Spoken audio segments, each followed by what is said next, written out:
Hi, my name is Lauren, and today I'm going to do step-by-step instructions on cornrowing. The first thing that you're going to want to decide is the width of your cornrow.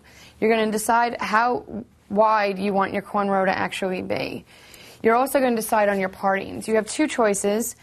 Your parting could be very defined and go straight back, so that way any pattern that you decide to do will be a very defined pattern.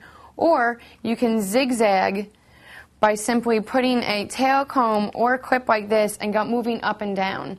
Once you move up and down, all you do is simply drag it out and separate the hair. The hair will naturally go to separate.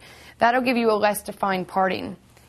Once you decide on the width of your cornrow and your parting style, you're going to separate the hair on either sides of that cornrow from your actual working space. You're going to do about a ½ inch, a quarter to a ½ an inch in the front, and you're going to separate that hair out from your cornrow.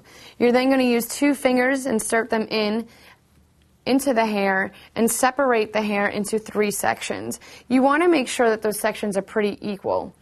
You're then going to take those 3 sections, and you're going to start with the outside and bring it in underneath the center. You're going to do that with all side strings. So you're actually looking to do more of a raised braid.